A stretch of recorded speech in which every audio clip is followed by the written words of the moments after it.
Good morning, WFG. I'd like to start off by thanking my parents for always supporting me, my mentor, Dave Busheri, and every single one of my team members, because without them, none of this would be possible. Now, I'm gonna be completely honest with all of you. I wrote out my whole speech in my phone. I practiced it the last couple of days. And last night at 11 p.m., I decided to scrap it. I'm gonna speak from the heart today. The last couple of years that I spoke here, I memorized my speech and I talked about it, but I thought I want to do something different. Look, most of you who heard me speak last year or the year before that know a part of my story. That I started in 2018 at 23. 3 years later, I was making $70,000 to $100,000 a month in income. And shortly after that, I became the youngest $1 million earner in the company. Here's what most of you don't know.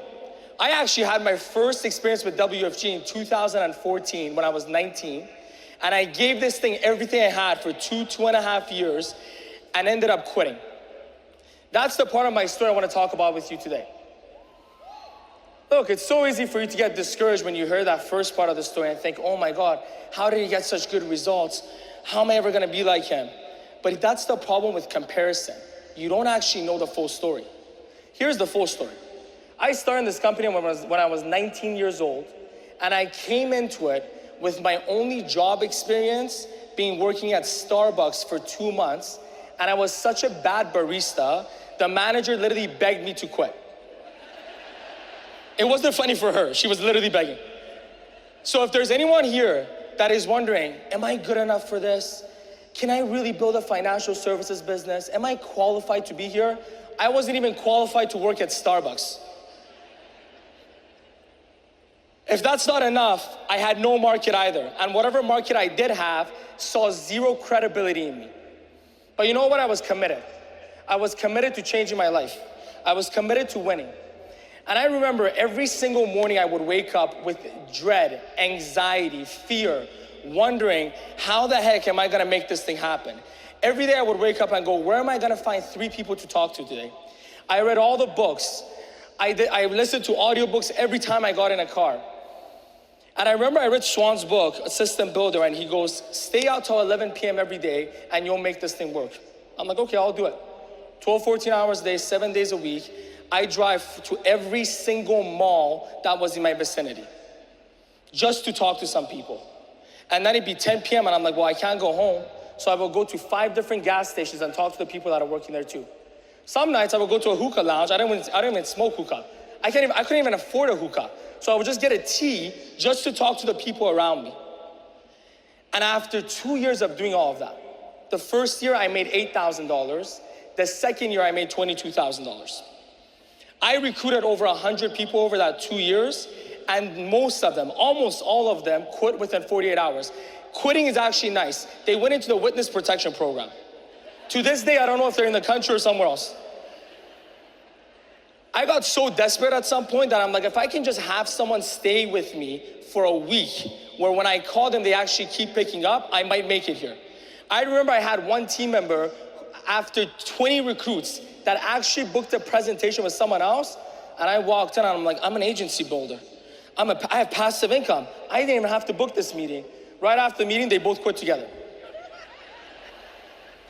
Now, as funny it is now, I'm telling you back then, it wasn't as funny.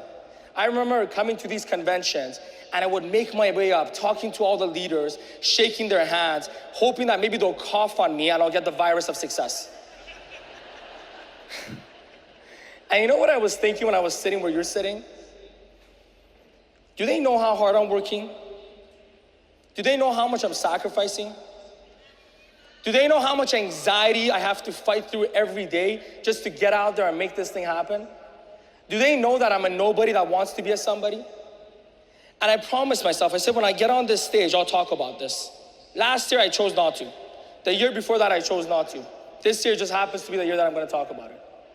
So if there's somebody sitting here who feels like a nobody, who feels like we don't know how hard you're working, who feels like we don't know how much you're sacrificing, I promise you, we know. Everyone that comes up to me to shake my hand or get a picture, I always tell them I'm so proud of them. And they're probably confused because they're like, what do you mean you're proud of me? You don't know me. Trust me, I know you. I know what you're going through. I know the amount of rejection you have to deal with. I know the amount of pain you have to deal with. I know how much you have to sacrifice just to be here. I used to go to Walmart in Canada, pack my suitcase with snacks because I couldn't afford the food at the convention centers. I would come here with 6 people in a room. One person would be in a bathtub. That's the guy who paid the least. I remember one year I ran out of money halfway through, so I was just buying $1 cookies from McDonald's. With inflation now, I don't think it's $1. But I'm telling you, we get it. We know exactly what you're going through. We went through it. We know how hard it is. We know how painful it is. And I'm telling you right now, you are a somebody. You are a winner.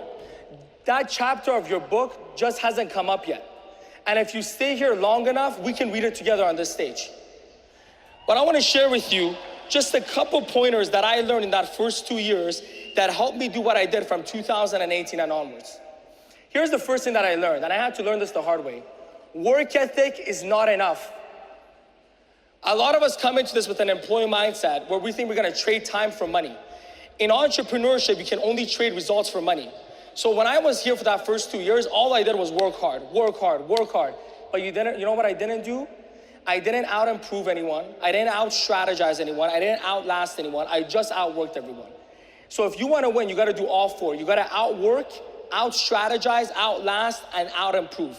Now some of you are like, well, Nima, I'm doing it. Why is it still not happening? Maybe you're just not doing it long enough. Because you gotta become $1 million earner years before you get paid $1 million for it. Now I got advice for you. If you're sitting there and going, you know what, I am doing enough, it's gonna take time. And when the time comes, it'll happen. Let me share something. Only the paranoid survive. Every day I will tell myself, what can I do more? Where can I push more? Where can I drive more? Because the last thing I wanted was for 2 years to pass, 3 years to pass, 4 years to pass, and I look back and I go, oh shoot, I was wrong. Maybe I wasn't doing enough. So my advice to you is, do way more than you think you need to do, just in case you're wrong. Because nothing is worse than regret. Here's my second advice, but the second thing that I learned to do. Train your mind to make your feelings irrelevant in the face of your commitments. I already told you, I woke up with anxiety every day trying to do what I had to do to make it here. But you know how I overcame the resistance of my feelings? Because to this day, most days I don't feel like waking up early. Most days I don't feel like going to the gym or prospecting or running meetings. But the way I overcome the resistance of my feelings to do what I need to do is I imagine the pain and nightmare associated with not taking action. Because here's the thing, our mind doesn't know the difference between our imagination and our reality.